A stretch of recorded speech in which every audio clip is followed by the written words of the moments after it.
قال الله تبارك وتعالى في القرآن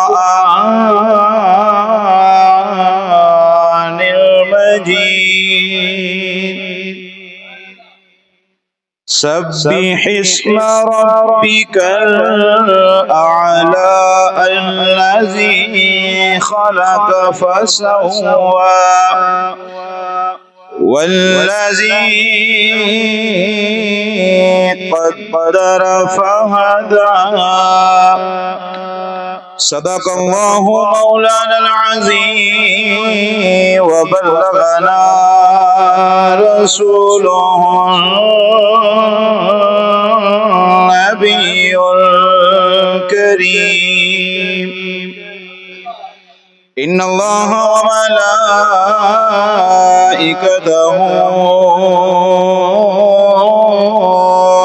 يصلون على النبي يا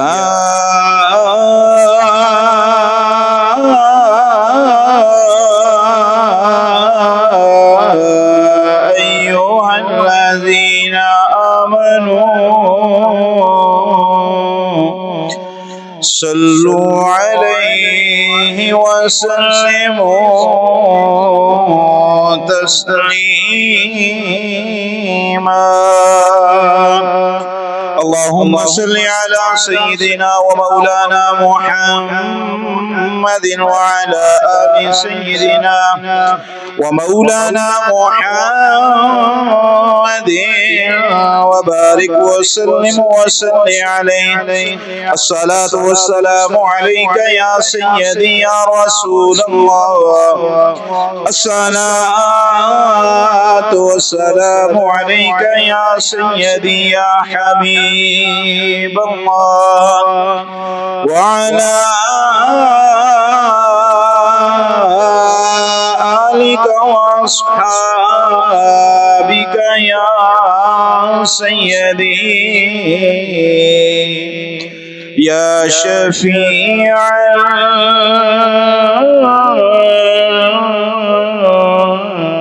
المذنبين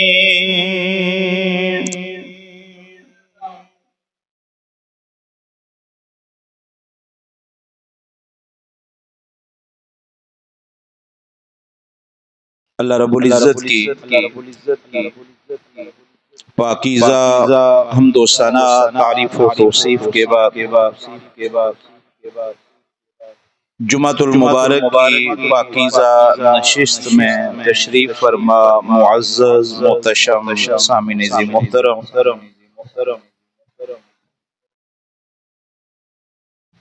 کتاب نور کی سورہ اعلیٰ کی چند آیات آپ کے سامنے تلاوت کی ہیں اللہ پاک کتاب حکمت کے پاکیزہ الفاظ کو سن کر اس پہ عمل پیرا ہونے کی توفیق نصیب فرمائے سورہ اعلیٰ مکی سورتوں میں سے سورہ مقدسہ ہے اور 19 آیات پر مشتمل ہے نبی پاک صلی اللہ تعالی علیہ وآلہ وسلم کو یہ سورہ مبارکہ اتنی پسند تھی کہ حضور ہر روز نماز تہجد میں اسی سورت کی تلاوت کیا کرتے تھے بلکہ حضور کی زندگی کی جو آخری نماز تھی مفسرین فرماتے ہیں کہ اس آخری نماز کی پہلی رکعت کے اندر سرکار نے سورہ اعلیٰ کی تلاوت فرمائی نبی پاک صلی اللہ تعالی علیہ وآلہ وسلم کے صحابی ہیں حضرت عقبہ ابن عامر رضی اللہ تعالی یاد رہنا چاہیے کہ یہ وہ صحابی ہیں کہ جن کی پشت پر حضور نے ایک دفعہ ہاتھ پھیرا تھا اور جب آپ مدینہ المنورہ کی گلیوں میں چلا کرتے تو بڑے بڑے لوگ پوچھا کرتے کہ عقبہ تو کون سی خوشبو استعمال کرتا ہے کہ جن راہوں سے گزرتا ہے اللہ ان راہوں کو بھی رنگینیاں عطا فرماتا ہے. تو آپ فرمایا کرتے تھے میں خوشبو استعمال نہیں کرتا، بس ایک دفعہ میری پشت پر حضور نے شفقت سے ہاتھ پھیرا، جن کی پشت پر حضور نے ہاتھ پھیرا ہو. کبھی آپ سوچے اور اس راز کو جاننے کی کوشش کریں. اگر اللہ نے ان کو اتنی خوشبوئیں عطا فرمائی ہیں تو جن کے متعلق سرکار نے فرمایا کہ علی تو ہے ہی مجھ سے، اے میری بیٹی زہرا تو ہے ہی مجھ سے، اے حسن و حسین اللہ نے تمہیں مجھ سے پیدا کیا ہے. آپ اندازہ کریں کہ رب نے ان نفوس قدسیہ کو کتنے رتبے عطا فرمائے، کتنی شانیں عطا فرمائے. حضرت عقبہ ابن عامر رضی اللہ تعالی عنہ آپ فرماتے ہیں کہ اس صورت سے قبل جب ہم نماز پڑھتے سجدے میں جاتے تو ہماری زبان سے یہ جملہ نکلا کرتا اللہم لک سجد، اے اللہ پاک ہم جو سجدہ کر رہے ہیں یہ تجھے کر رہے ہیں. لیکن جب یہ صورت نازل ہوئی تو حضور نے فرمایا کہ آج کے بعد تم نے سجدوں میں یہ نہیں کہنا اللہم لک سجدت، اے اللہ ہم تیرے لیے سجدہ کرتے ہیں، بلکہ تم نے کہنا ہے سبحان ربی الاعلی، اللہ پاک میرا جو کچھ بھی ہے وہ تیرے نام، تو سب سے عظیم ہے، تو رفعتوں والا ہے، تو شانوں والا. کبھی آپ نے سجدے کے راز کو پایا کہ اللہ نے سجدہ عبادت کے طور پر کیوں رکھا؟ پورے انسانی جسم کے سب سے جو اشرف، سب سے جو اعظم اور سب سے جو عزت والے مقام ہے نا وہ اللہ نے چہرے میں رکھے. آنکھوں کا نور اللہ نے چہرے میں رکھا، زبان کی بولیاں اللہ نے چہرے میں رکھی، سننے کی قوت اللہ نے چہرے میں رکھی ہوئی، سونگنے کی طاقت اللہ نے چہرے میں رکھی ہوئی. اللہ نے زبان دی، رب کائنات نے ناک عطا فرمایا، اللہ نے آنکھ کی پتلیوں کے اندر چراغ روشن کیے، مالک نے سماعتوں کا سلسلہ چہرے کے اندر رکھا. یہ سب سے عزت والا مقام. دو بندوں کے درمیان جھگڑا ہو جائے تو اگر کوئی معافی دینے پر آ بھی جائے تو ہم اکثر ایک جملہ سنتے ہیں کہ فلاں بندہ اگر میرے سامنے ناک رگڑے گا میں تو معاف کروں. اس کا معنی کیا ہوتا؟ اس کا مطلب کیا ہوتا؟ اس کا مطلب یہ ہوتا ہے کہ میں اگلے کو ذلیل کرنا چاہتا. حالت سجدہ کے اندر انسان اپنی ذلت کو سامنے رکھتا ہے، اور ذلت کیا ہے کہ میں اللہ کی بارگاہ میں آ کے جھک گیا، مولا جو میرے پاس عزت والا مقام تھا وہ میں اٹھا کے سر سجدے میں رکھ دیا ہے. اور جب بندہ سر سجدے میں رکھتا ہے نا تو پھر زبان سے تو یہ کہتا ہے سبحان ربی الاعلی، لیکن سر سجدے میں رکھ کے اعلان کیا کرتا ہے مولا میں تیری بارگاہ میں آ گیا ہوں، میں نے عزت والے مقام سر سجدے میں رکھ کے یہ ثابت کر دیا ہے اگر ذلیل تلاش کرنا ہو تو مجھ سے بڑا ذلیل نہیں ہے، اور اگر کوئی اعلیٰ تلاش کرنا ہو تو محمد کے رب سے کوئی اعلیٰ نہیں. سبحان ربی الاعلی. سجدے کے رازوں میں سے ایک راز یہ ہے کہ اللہ رب العزت میں سجدے کی ترغیب دیتا ہے. سجدہ دینے کے بعد بندے کے اندر تکبر پیدا ہو، بندے کے اندر غرور پیدا ہو جائے، اور پھر وہ یہ کہے کہ ہاں میں بھی کچھ ہوں، تو اللہ پاک فرماتا ہے پھر تیرے سجدے کا کوئی فائدہ نہیں ہے. آپ شیطان کو دیکھیے، الملل والنہایہ النحل کے اندر اس کے مصنف نے بڑی سونی بات لکھی، جملہ سننے والا ہے۔ آپ فرماتے ہیں کہ جب اللہ پاک نے شیطان کو کہا نا وَإِذْ قُلْنَا لِلْمَلَائِكَةِ اسْجُدُوا لِآدَمَ فَسَجَدُوا إِلَّا إِبْلِيسَ، آدم کو سجدہ کرو، تو اللہ کا قرآن کہتا ہے کہ سب فرشتوں نے سجدہ کیا، لیکن شیطان نے سجدہ کرنے سے انکار کر دیا۔ کیا کر دیا؟ انکار کر دیا۔ اور وجہ کیا بیان کی؟ ابا واستکبر، اس نے تکبر کیا، اس نے غرور کیا۔ یہ سجدہ ہمیں کوئی راز دیتا ہے، یہ ہمیں کوئی سبق دیتا ہے، یہ ہمیں زندگی گزارنے کا ڈھنگ دیتا۔ الملل والنحل کا مصنف لکھتا ہے کہ جب اللہ رب العزت نے شیطان کو روندہ درگاہ کیا تو شیطان نے کہا کہ مولا میں تجھ سے مناظرہ کرنا چاہتا ہوں۔ آپ اندازہ کریں مناظرہ بھی اس سے کر رہا ہے جس مالک نے تخلیق فرمایا، جس نے پیدا کیا۔ جب انسان کے اندر اکڑ آ جاتی ہے، غرور آ جاتا ہے، تکبر آ جاتا ہے، پھر نہ وہ پگڑیوں کا خیال رکھتا ہے، نہ پھر وہ یہ دیکھتا ہے کہ میرے سامنے میرا باپ کھڑا ہوا ہے، میری ماں کھڑی ہوئی ہے، نہ پھر وہ جبوں کا خیال کرتا ہے، اس لیے کہ اندر تکبر کی آگ لگی ہوئی ہوتی ہے۔ تو شیطان نے کہ مولا میں تجھ سے مناظرہ کرنا چاہتا ہوں، تو اللہ پاک نے فرمایا کہ شروع کر۔ اس نے کہا کہ بے شک تو نے مجھے روندہ درگاہ کر دیا، لیکن تو یہ تو مانتا ہے نا کہ میرے پاس علم بہت زیادہ ہے۔ تو کیا کمال کا جملہ میرے مالک نے بولا۔ رب نے فرمایا کہ اگر علم تیرا اپنا ہے پھر تو بات کرتے ہیں، اور اگر وہ علم بھی تجھے مصطفیٰ کے رب نے عطا کیا تو پھر غرور کیسا، پھر تکبر کیسا؟ اس نے کہا اللہ پاک مجھے یہ بتا، تیری جتنی بھی آسمانی کتابیں، وہ قرآن حکیم ہو، وہ تورات ہو، وہ انجیل ہو، وہ زبور ہو، وہ صحائف ابراہیمی ہو، وہ صحائف موسیٰ ہو، کیا کسی کتاب کے کسی ورق کے اندر کسی لائن میں یہ جملہ لکھا ہوا ہے کہ اگر تم کسی انسان کو سجدہ نہیں کرو گے تو رب تمہیں کافر بنائے گا؟ اللہ پاک نے فرمایا یہ تو نہیں لکھا ہوا، یہ تو نہیں لکھا ہوا۔ تو شیطان نے کہا کہ جب لکھا نہیں ہوا تو پھر میرا قصور کیا ہے؟ میں نے انسان کو سجدہ کرنے سے انکار کیا ہے، جب تیری کتاب کے اندر بھی نہیں لکھا ہوا تو پھر مجھے روندہ درگاہ کیوں کیا گیا؟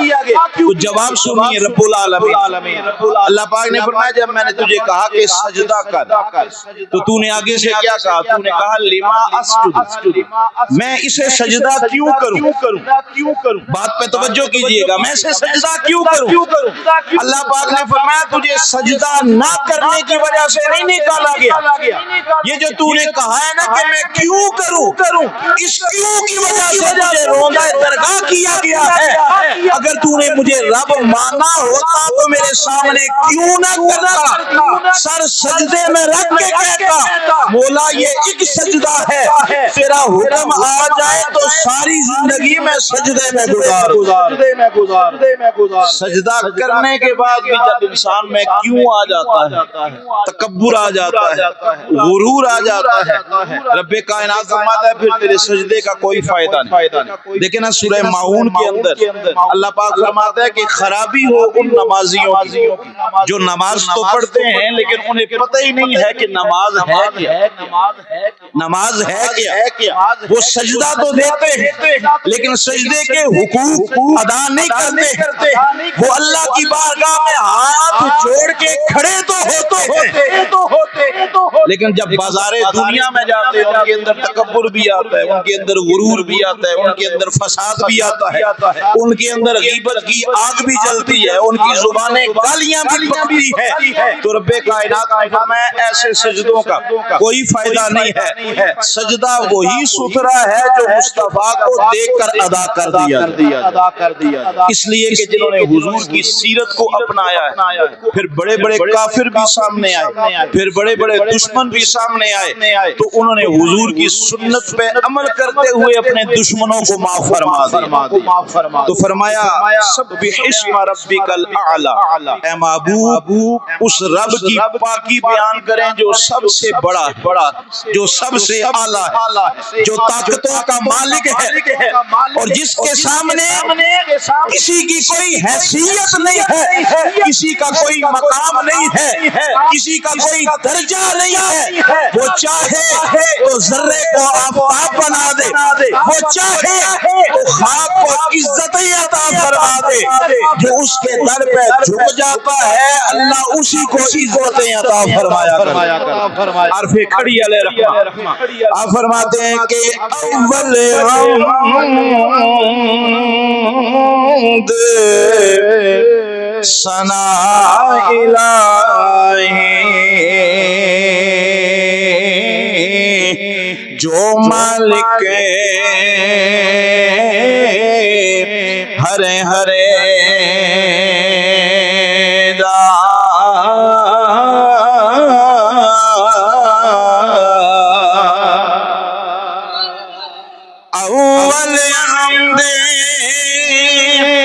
ثنا الہی جو مالک ہر دا او اس دا نام چتارن والا کسے میدان نہ ہرے دا۔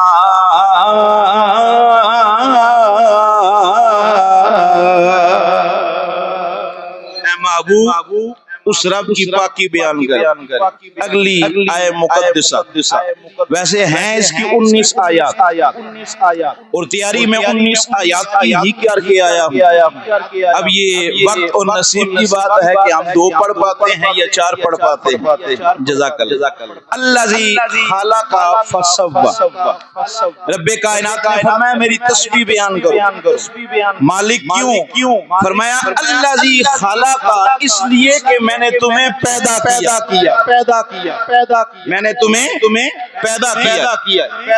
دیکھیں نا، ایک ماں ہے جو ہمیں جنم دیتی ہے، جو ہمیں اس دنیا میں لے کے آتی ہے۔ ماں کے کتنے حق حقوق ہیں، ساری زندگی بھی بندہ لگا رہے گا، نہ ماں کا حق ادا ہوتا ہے نہ باپ کا حق ادا ہوتا ہے۔ نبی پاک صلی اللہ تعالی علیہ وآلہ وسلم حجر اسود کے پاس تشریف فرمائیں، ایک صحابی آئے، اپنے کندھوں پہ اپنی ماں کو سوار کیا ہوا، یا رسول اللہ ایک عرضی پیش کرنی ہے۔ سرکار نے فرمایا بولو کیا کہنا ہے؟ عرض کی یا رسول اللہ میں نے ماں کو کندھوں پر سوار کر کے کعبے کا طواف کروایا، کیا میرا حق ادا ہو گیا ہے؟ اللہ اکبر۔ تو پتہ ہے حضور نے کیا فرمایا؟ سرکار نے فرمایا وہ جو زندگی میں ایک دفعہ تیری ماں نے تجھے مسکرا کے دیکھا تھا، مسکرا کے دیکھا، آج دن تک اس کا حق ادا نہیں ہوا، ساری زندگی کا حق کیسے ادا ہو؟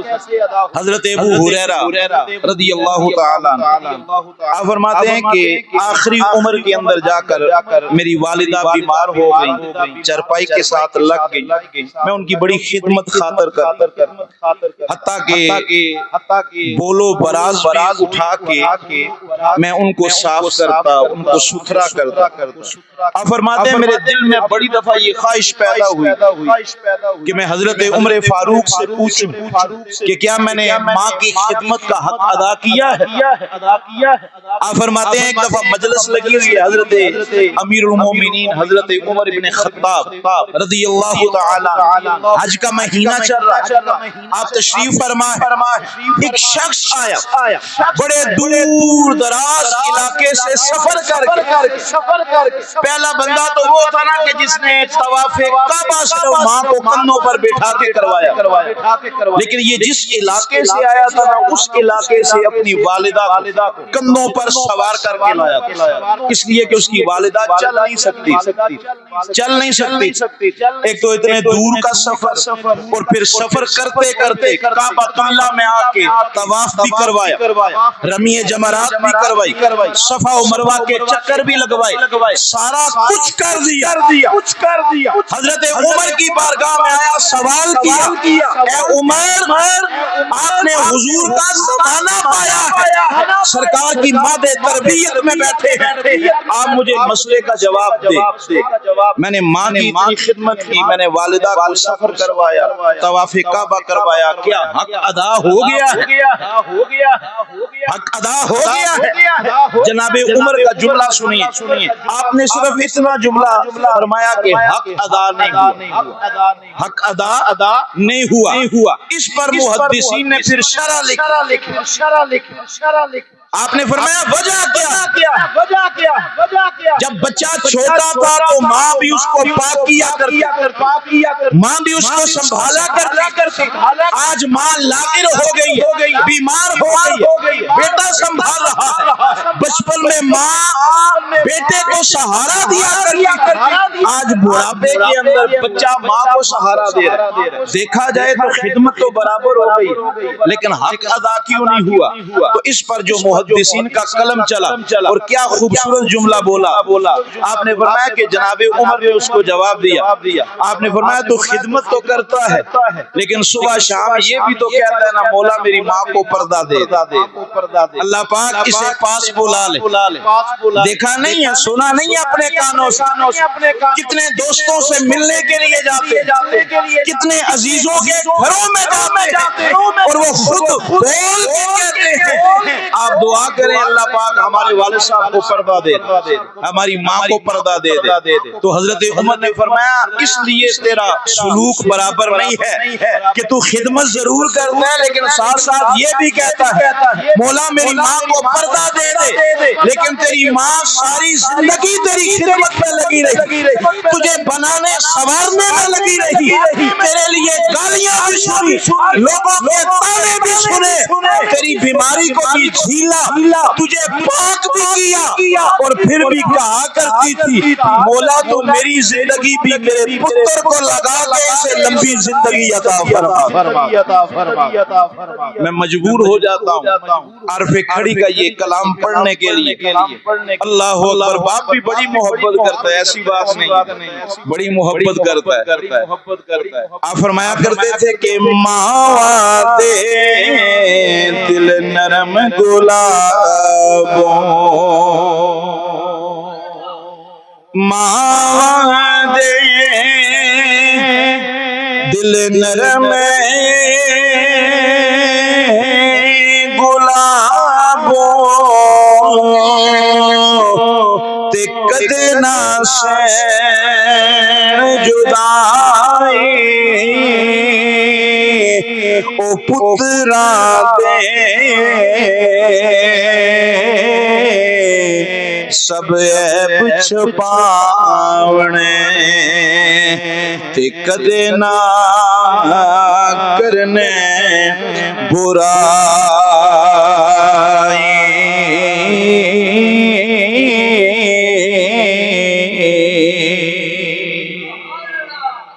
تو اللہ پاک نے فرمایا الذی خلق، میری عبادت اس لیے کرو کیونکہ میں نے تمہیں پیدا کیا۔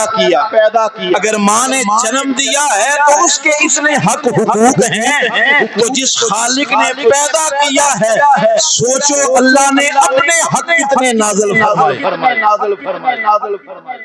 میں کبھی حیران ہو جاتا ہوں، بسا اوقات کچھ باتیں ایسی ہوتی ہیں نا جو دل میں جم جاتی ہیں، اپنی زندگی کے اندر اللہ پاک اساتذہ کو لمبی حیاتی عطا فرمائے. انہوں نے عمدۃ القاری بھی پڑھائی. یہ بخاری شریف کی شرح ہے 35 جلدوں پر. حالانکہ درس نظامی کے اندر صرف متن پڑھائے جاتے ہیں, یہ ہلکی سی شرح, لیکن انہوں نے یہ بھی پڑھائی. پھر جب ہم مشکات شریف پہ پہنچے تو مرقات ایک عربی کی شرح ہے 13 جلدوں پر, آپ نے وہ بھی پڑھائی. مجھے آج دن تک اس حدیث کے لفظ نہیں بھولے. ذرا توجہ کیجئے گا, وہ ایسی بس دل میں بیٹھی کہ آج بھی یاد ہے کہ مشکات شریف کی جو سب سے آخری حدیث اس سے جو پہلی حدیث ہے وہ آپ کو سنانے لگا. محبت سے بولیے نا سبحان اللہ. یہ میرا فرمان نہیں ہے, یہ مدینے والے مصطفیٰ کا فرمان. بسا اوقات کوئی بچہ گھر سے ناراض ہو کے چلا جائے نا تو غلطی بے شک بچوں کی ہوتی ہے, ماں باپ ان کے کبھی بھی دشمن نہیں ہوا کرتے, لیکن بسا اوقات سمجھانے میں کبھی کبھار غصہ بھی کرنا پڑتا ہے, کبھی پیار سے بھی سمجھانا پڑتا ہے. تو بچہ غائب ہو جائے نا تو ماں باپ کو چین نہیں آتا. وہ تو ہو سکتا ہے کسی دوست کے گھر میں چلا جائے, کسی ہوٹل کے کمرے میں رہ جائے, لیکن ماں ساری رات تڑپتی ہے اور باپ کو کسی پل بھی چین نہیں آتا ہے. وہ دوستوں کے گھروں میں جا کے دستک دیتا ہے, وہ لوگوں سے فون پر رابطے کرتا ہے, حتیٰ کہ جس چیئے پر جا کے بیٹا بیٹھتا ہے نا باپ ان ٹھیوں پر بھی جا کے چیک کرتا ہے کہ میرا بیٹا ادھر تو نہیں ہے. میں جو جملہ کہنے لگا ہوں, ماں باپ کو چین نہیں آتا ہے, تمہارا رب تو 70 ماؤں سے بڑھ کے پیار کرنے. اور باپ کیا کہتا ہے, اگر میرا بیٹا مل جائے نا تو اس کو کہنا تیرا ابا کہہ رہا تھا گھر آ جا, میں تجھے کچھ بھی نہیں کہتا, میں تجھے معاف کر دوں گا, بس ایک دفعہ ویڑے واپس آ جا, ایک دفعہ ہماری آنکھوں کے سامنے آ جا. اللہ پاک بھی یہی کہتا ہے, ما غرک بربک الکریم یا ایھا الانسان, اے بھٹکے ہوئے انسان تو کہاں بھاگا جا رہا ہے, تجھے کس چیز نے غرور میں ڈال دیا ہے, تجھے کس چیز نے تکبر میں ڈال دیا ہے, واپس لوٹ کے آ جا, تیرا رب بڑا ہی کریم ہے, تیرے آنے سے پہلے تجھے معاف فرما دے. لیکن انسان کو کون سی چیزیں تکبر میں ڈال سکتا ہے؟ اسے مال ڈال سکتا ہے, اسے پیسہ ڈال سکتا ہے, اسے حسن ڈال سکتا ہے, اسے جوانی ڈال سکتی ہے, اسے اقتدار ڈال سکتا ہے. تو رب کائنات نے فرمایا یہ اقتدار بھی فانی, یہ حسن و جمال کی روشنیاں بھی فانی ہے. آج چمکتا ہوا چہرہ ہے, لیکن کل مٹی قبر کی آ جائے گی اور تیری بوٹی کو نوچ لے گی. آج تیرے پاس پیسہ ہے, اقتدار ہے, مال ہے, 4 مہینوں کے بعد ہو سکتا ہے تو فقیر بن کے کشکول لے کے سڑکوں پہ گھوم رہا ہے, تو کس بات پہ غرور کر رہا ہے؟ رب کی بارگاہ میں لوٹ کے آ جا, اللہ تجھے آنے سے پہلے معافی عطا فرما. جو میں حدیث پاک سنانے لگا, نبی پاک صلی اللہ تعالی علیہ وآلہ وسلم ایک بستی کے قریب سے گزرے نا, ذرا نظارے کو محسوس کیجئے گا, الفاظ پہ توجہ دیجئے. صحابہ کرام کا لشکر بھی ہے, تو حضور اونچی پہاڑی پر نیچے دیکھا نا تو ایک چھوٹا سا گھر ہے, تو اس گھر کے اندر نا ماں اور ہانڈی بنا رہی, نیچے لکڑیاں لگی ہوئی ہیں اور اوپر وہ ہانڈی بنا رہی. تو اس کا 2 سال کا بچہ وہ چل نہیں سکتا, تو اپنے ٹخنوں کے ذریعے اور اپنی ٹانگوں کے ذریعے سے رینگتا نا آگ کے قریب آتا. جب آگ کے قریب آتا ہے نا تو ماں اس کو پھر پکڑتی ہے اور اٹھا کے وہ دور بٹھا کے اچھا جتنی جلدی میں وہ بیچاری سالن بنانے کے لیے آتی ہے, اتنی دیر میں وہ بچہ پھر اٹکیلیاں کرتا نا آگ کے قریب آتا, پھر وہ ماں اس کو اٹھاتی ہے, پھر دور بٹھا کے آتی. اب یہ منظر سرکار نے دیکھا نا تو حضور کی آنکھوں میں آنسو آ. سرکار نے رونا شروع کر دیا. صحابہ کرام نے عرض کی یا رسول اللہ اس ماں نے کچھ غلط کر دیا, آپ کیوں رو رہے ہیں؟ حضور نے فرمایا تم دنیا کو دیکھ رہے ہو, میں بروز حشر کو دیکھ رہا ہوں, میں قیامت والے دن کو دیکھ رہا ہوں. یا رسول اللہ ایسا کیا ہو گیا؟ سرکار نے فرمایا جیسے یہ ماں نہیں چاہتی ہے نا کہ میرا بیٹا آگ میں جلے, اگر ماں نہیں چاہتی ہے تو رب العالمین بھی نہیں چاہتا, اللہ بھی نہیں چاہتا ہے کہ میں اپنے بندوں کو دوزخ کی آگ میں جلاؤں. لیکن حضور نے فرمایا جب بچہ بار بار آگ میں جائے گا تو ماں تنگ پڑ کے کہے گی نا اچھا اگر تمہیں جلنا ہی ہے تو ایک دفعہ ذرا جل کے دیکھا, تو باز جو نہیں آ رہا. تو حضور نے فرمایا اللہ بھی مہلتیں دیتا ہے, ایک دفعہ دیتا ہے, 2 دفعہ دیتا ہے, 3 دفعہ دیتا ہے. حتیٰ کہ سرکار کی میں نے حدیث پڑھی, ایک بندہ ایک گناہ کرتا ہے اللہ پردہ ڈالتا ہے, پھر وہ گناہ کرتا ہے, پھر پردہ ڈالتا ہے, پھر گناہ کرتا ہے, پھر پردہ ڈالتا ہے, حتیٰ کہ 70,000 مرتبہ اللہ پردے ڈالتا ہے, 70,000 مرتبہ. اور جب پھر بھی وہ باز نہیں آتا ہے تو اللہ کہتا ہے اب اس کے گناہ کو عیاں کر دیا جائے, لوگوں پر ظاہر کر دیا جائے. جو مالک 70,000 مرتبہ پردے ڈالتا ہے, مجھے بتاؤ اگر بندہ مخلص ہو کہ اس کی بارگاہ میں آ جائے تو اللہ درجوں کے اندر کتنی بلندی نازل کرے.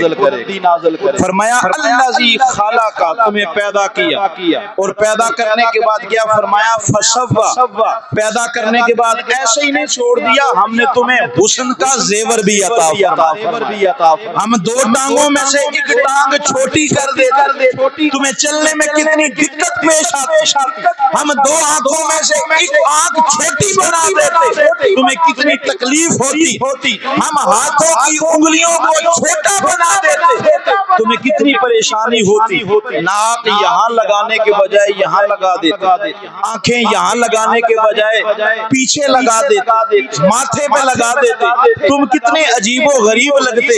فرمایا الذی خلق فسوا, ہم نے پیدا بھی کیا اور پھر سورہ 3 میں 4 قسمیں اٹھائیں اور 4 قسمیں اٹھا کے کہا اے میرے بندے ہم نے تجھے بڑا سونا پیدا کیا, بڑا سونا پیدا کیا. لیکن سونا پیدا بھی کیا تو پھر شرط بھی لگائی کہ جب تک دہلیز محمد پہ رکے رہو گے رب بھی تمہیں سونا کہے گا. دیکھیں نا ابو لہب کو لوگ ابو لہب کیوں کہتے تھے؟ آپ تاریخ کو پڑھیے. بعض لوگ ایسے ہوتے ہیں جن کے چہروں کے اندر نہ لالی ہوتی ہے, سرخی ہوتی. تو ابو لہب کو اللہ نے سرخی دی ہوئی, جب وہ غصے میں آتا تو اس کی گالیں سرخ ہو جاتی. تو مکے والے اسے ابو لہب کہتے, اے سرخ گالوں والے, اے چمکتے چہرے والے. لیکن مجھے بتاؤ ایک دفعہ ایک طرف ابو لہب اور دوسری طرف میرے مصطفیٰ کا ادنا سا ایک غلام حضرت بلال حبشی, چہرے کی رنگت بھی کالی ہے, ہونٹ بھی موٹے ہیں, حبشہ کے علاقے سے تعلق ہے, پیچھے کوئی نسب نامہ بھی نہیں ہے, پیچھے کوئی حسب بھی نظر نہیں آتا ہے. لیکن کائنات والوں نے دیکھا رب نے ابو لہب کو وہ مقام نہیں دیا جو بلال حبشی کو مقام.